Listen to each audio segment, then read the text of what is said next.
Welcome students to the MS Teams support guide. Today we're going to look at a live event and a meeting event. Please make sure you've claimed your UNISA login and that you are able to log into My UNISA and My Life.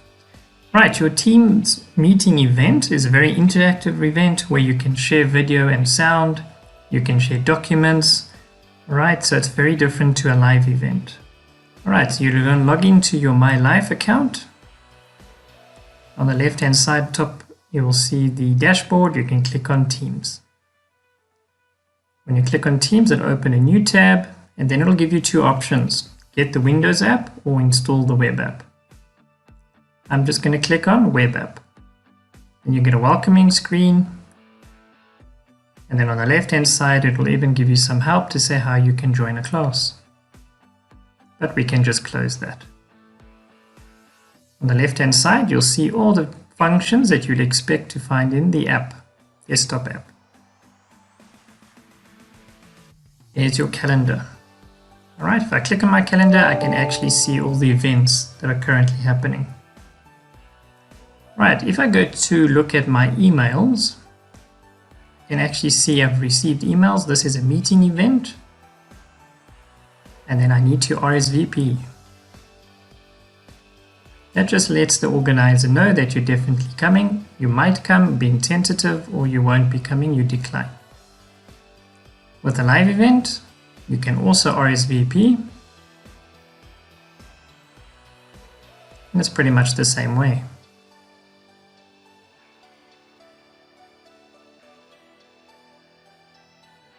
There we go.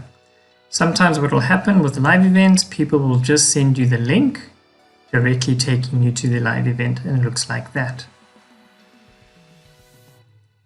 If I go back to my calendar,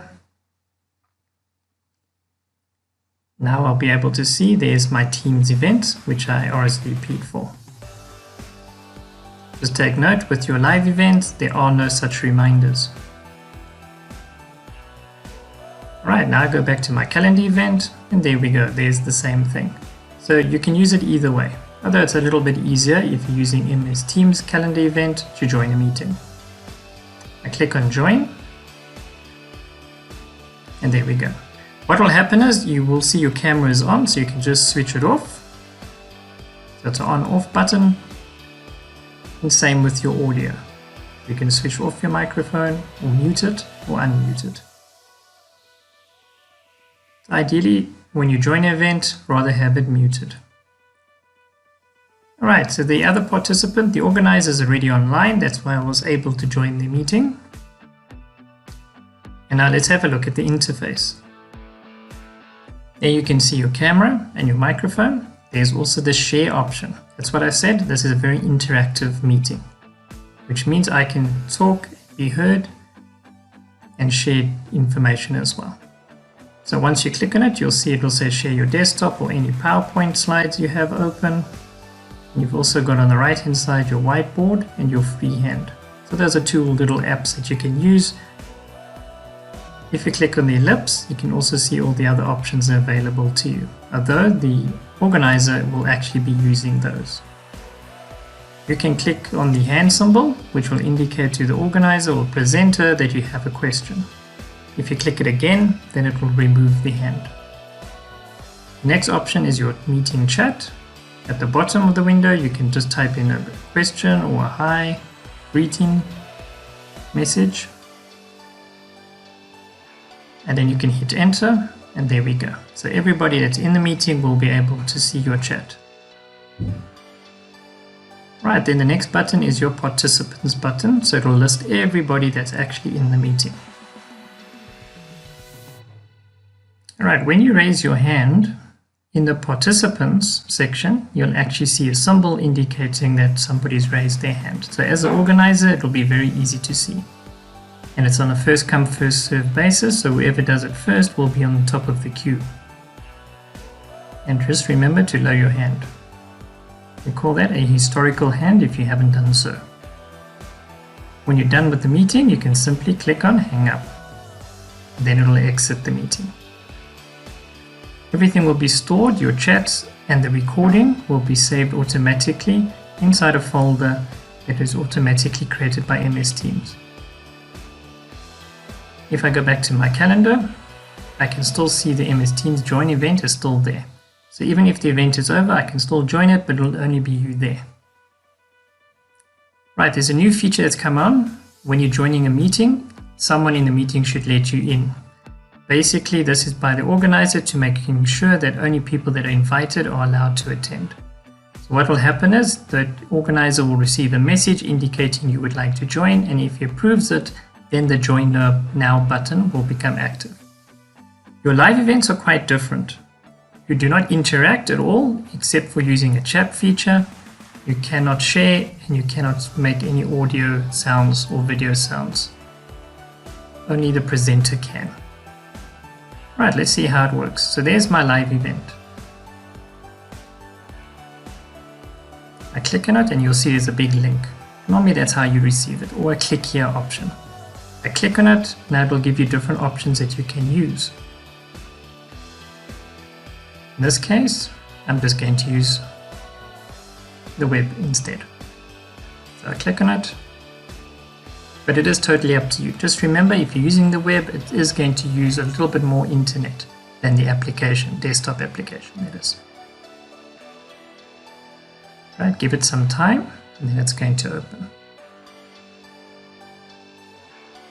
Now you'll see the live event is very different. You notice there is no interface to work through.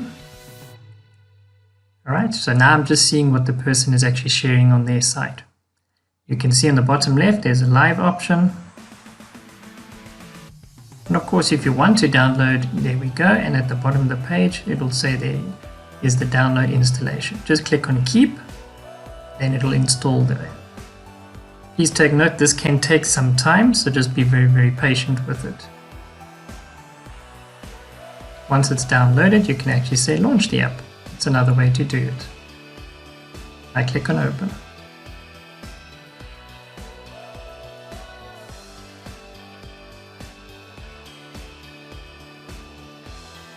Okay, so what will happen is if I'm using the app, the desktop app, I'm going to have to type in my MyLife email address. So that's your student number at mylife.unisa.ac.za. I'm just protecting my own student number. Then I click on join. You just need to be very patient though.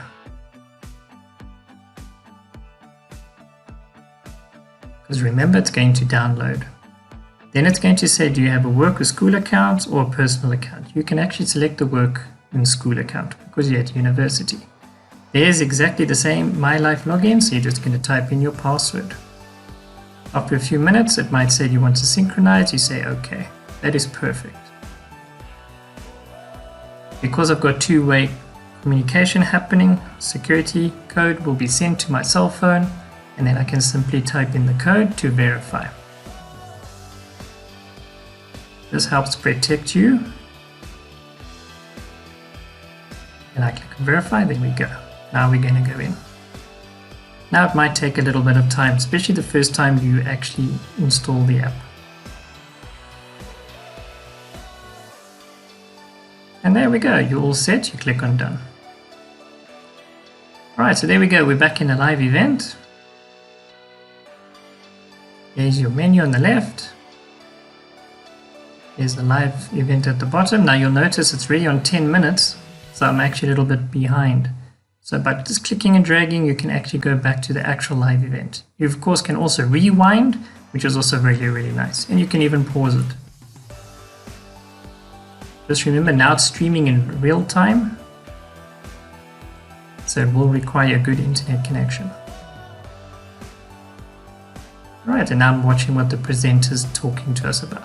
If I want to communicate, there is the icon, you click on it. Right, you'll see featured, currently there's nothing. I'm going to click on ask a question. I'm going to type in a question, and now you'll see just above it, it'll actually indicate there's a moderator which needs to check the question. And if they're happy, then they will publish it for everyone to see.